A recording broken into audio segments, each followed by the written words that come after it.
Welcome to the online classes, and today we are going to study a new poem, and its title is A Psalm of Life. This poem has been written by Henry Wadsworth Longfellow. He is a famous poet of America and was born in February 27, 1807 in Portland. He died in March 24, 1882. His other works are very famous, just like Voices of Night, the Song of Hiawatha.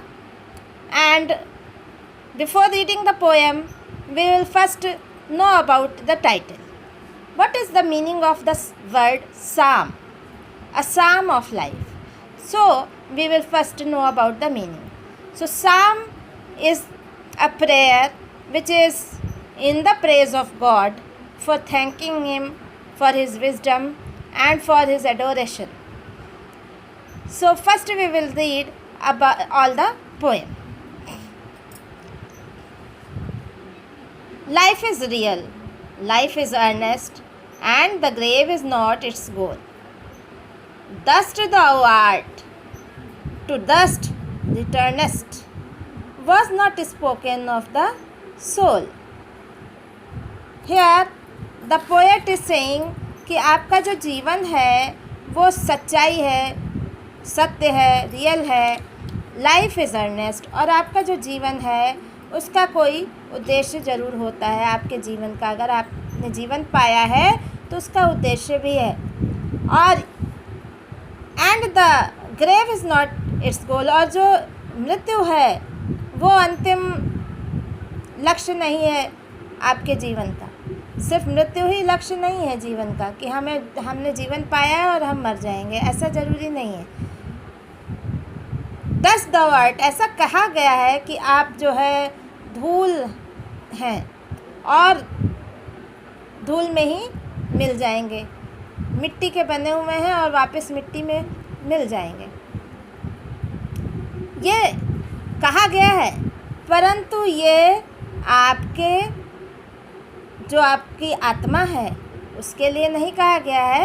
ये तो सिर्फ शरीर के लिए कहा गया है कि शरीर जो है वो धूल है और वापस धूल में उसको मिलना है, लेकिन आत्मा अमर है और आपको अपनी आत्मा के लिए जो है अपने जीवन का कुछ लक्ष्य रखना चाहिए।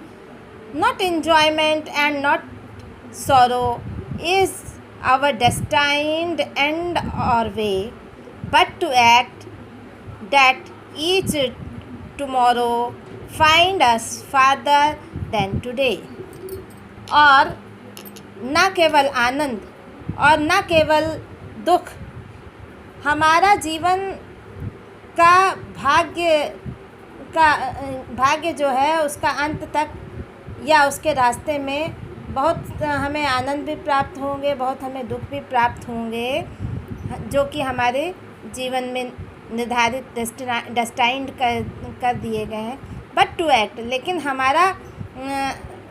हमें इन चीज़ों के बारे में सोचना चाहिए, साथ में हमें ये भी सोचना चाहिए कि हमें कैसे कार्य करना है। मनुष्य के लिए कुछ और भी है, कुछ और लक्ष्य भी हैं, उन लक्ष्यों को ध्यान में रखना चाहिए और भाग्य मानकर काम करना बंद नहीं कर देना चाहिए। और एक्ट दैट ईच टुमारो, ऐसे कार्य करना है कि हर आने वाला कल जो है वो find us farther than today, हमें आज से और आगे ले जाए। इसलिए हमको ऐसे कार्य करना है कि हमें आगे और आगे बढ़ते जाएं, हमारे जो रास्ते हैं वो जीवन के और प्रशस्त होते चले जाएं। आज के बाद कल जो आए वो और भी अच्छा है।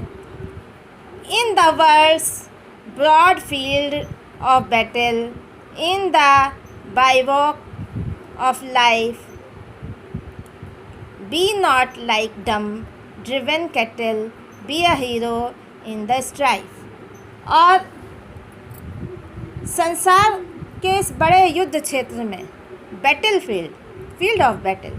संसार के जो बड़े जो युद्ध क्षेत्र है, युद्ध का क्षेत्र माना गया संसार को, जीवन मात्र अस्थायी आश्रय है। और इसलिए हमें गूंगे मवेशियों या गायों के समान की तरह नहीं बनना है कि बस हमारा सिर्फ एक ही लक्ष्य हो जाए कि हमको अपने आप को जीवन प्रदान करना है, ज़िंदा रहना है। तो ऐसे गूंगे मवेशियों की तरह हमें नहीं रहना है, हाँ, जिनको कि कहीं भी हाँक दिया जाता है, ड्रिवन कैटल, कहीं भी हाँक दिया जाए, जिधर भी उनको उधर वो चले जाते हैं। ऐसे हमें नहीं रहना है। बी है हीरो, हमको जो है बहादुर बनना है, हमें हीरो बनना है। इन द स्ट्राइफ, इस ये जो लड़ाई स्ट्राइफ है, इस लड़ाई में हमें बहादुर बनना है। और उसके बाद कवि कहता है, let us then be up and doing with a heart for any faith, still achieving, still pursuing, learn to labor and not to wait। तो कवि यहाँ कहता है कि हमको उठकर कार्यशील बनना है। let us then be up, हमको उठना है और उठकर and doing, और कार्यशील बनना है। दिल से हमें काम करना है, चाहे आने वाला जो भविष्य है वो कैसा भी हो, हमें भविष्य की चिंता नहीं करनी है और कार्य करते रहना है। स्टिल अचीविंग, स्टिल परसुइंग, और हमको कुछ प्राप्त हो तब तक, और जब तक हम आगे बढ़ें, परस्यू मीन्स आगे बढ़ते हैं, जब तक हम आगे बढ़ें तब भी हमें एक कार्य अवश्य करना है कि हमें धैर्य रखना चाहिए और धैर्य के साथ अपनी मेहनत करते रहनी चाहिए, क्योंकि हमें तो पता नहीं कि हमारा भाग्य कैसा है, लेकिन हमें कार्यशील बने रहना चाहिए। लर्न टू लेबर, हमें सीखना चाहिए, मनुष्य को यह सीखना चाहिए कि उसे मेहनत करनी है, और मेहनत करने के बाद टू वेट, उसको अपने उस मेहनत के फल को आने का इंतज़ार करना चाहिए कि जो उसने मेहनत किए है उसका परिणाम अवश्य ही उसको प्राप्त होगा। इस तरह की उसको ईश्वर के ऊपर आस्था रखनी चाहिए और धैर्यपूर्वक अपने काम को करते रहना चाहिए, और भाग्य के सहारे ही नहीं बैठ जाना चाहिए। क्योंकि अगर व्यक्ति कार्यशील है और कार्य करता रहता है और भाग्य के सहारे नहीं बैठता है, तो वो जीवन में अवश्य ही अपने लक्ष्य को, उत्तम लक्ष्य को प्राप्त करता है, और ईश्वर उसी की सहायता करता है जो कि अपने स्वयं से मेहनत करता है। So this is the real meaning of the poem.